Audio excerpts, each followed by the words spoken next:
Assalamualaikum warahmatullahi wabarakatuh. Baiklah, kami akan memperkenalkan berbagai jenis olahan ikan yang kami bawa hari ini untuk bekal. Cara budidaya lele ini sangat mudah. Pertama, menyiapkan wadah atau kolam seperti kolam tanah, kolam semen, kolam terpal, jaring apung, dan keramba. Kedua, memilih benih ikan lele yang sehat dan bebas dari penyakit. Ketiga, pemberian pakan ikan lele. Ikan lele merupakan ikan karnivora, tapi biasanya diperlukan pakan protein 30%, lemak 4-15%, karbo 15-20%, vitamin dan mineral. Pemberian pakannya 4-5 kali sehari. Yang keempat, perhatikan kualitas air terjaga dan terhindar dari sisa pakan yang tidak habis di dasar kolam.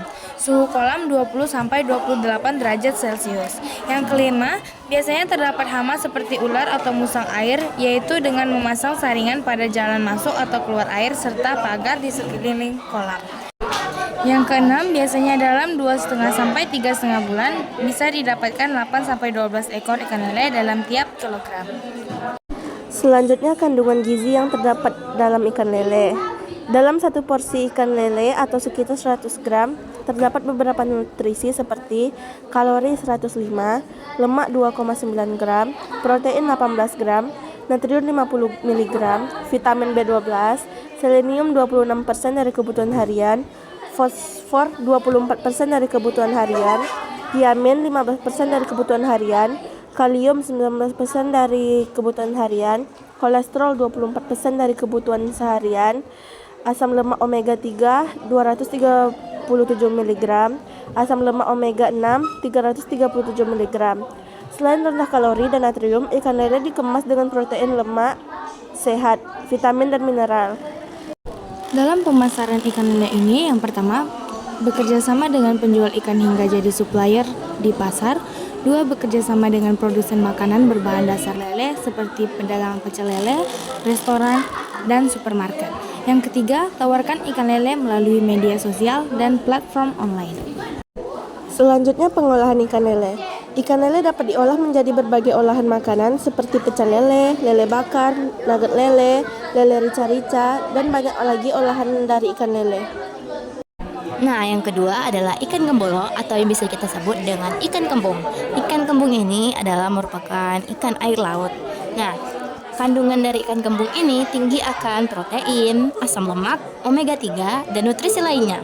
Selain itu, ikan kembung mengandung vitamin B1, B2, B3, B6, B12, dan vitamin D yang baik untuk menjaga kesehatan.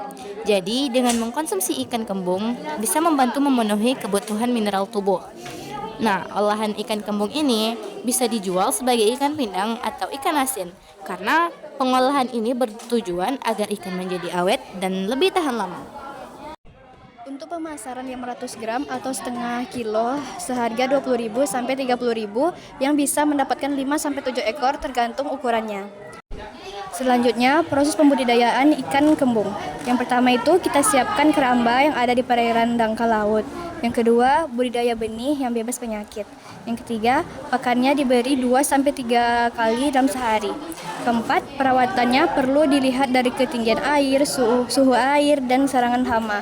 Yang kelima, kalau panen sesuai dengan permintaan pasar hingga ukuran ikan kembung sesuai dengan ukuran ikan konsumsi. Nah, ikan selanjutnya itu adalah ikan sarden.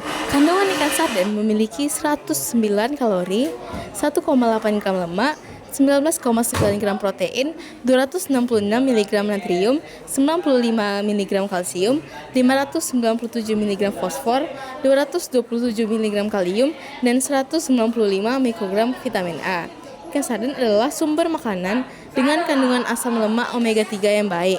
Itu sebabnya ikan sarden dipercaya sebagai salah satu makanan penting untuk memperbaiki sistem peredaran darah dan jantung. Pemasaran ikan sarden sangat mudah ditemui, baik itu di pasar maupun di toko sekitar, dan harganya dapat terbilang murah. Harga satu kali ikan sarden 155 gram pada umumnya seharga 15.000, dan harga satu kali yang sarden 425 gram seharga 42.000. Untuk pengolahan dari ikan sarden kaleng juga sangat praktis. Ikan sarden dapat diolah dengan cara digoreng, dipresto, ditumis, bumbu balado, dan masih banyak cara lainnya. Cara pembudidayaan ikan sarden, yang pertama, persiapkan kolam atau keramba.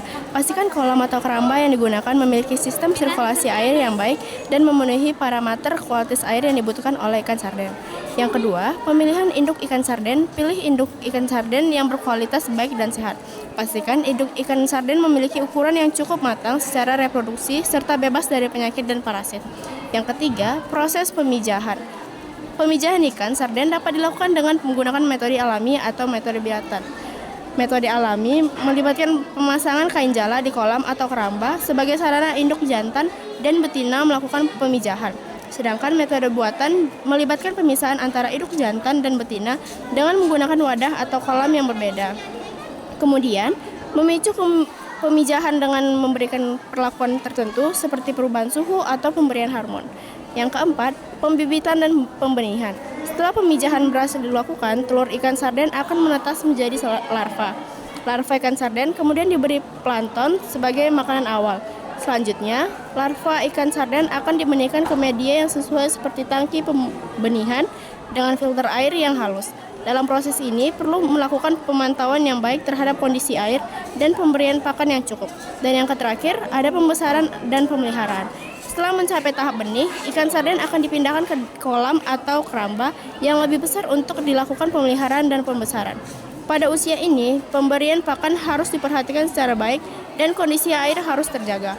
Lakukan pemantauan terhadap kesehatan ikan, pembersihan kolam atau keramba secara berkala, serta pengaturan suhu air yang tepat untuk pertumbuhan yang optimal.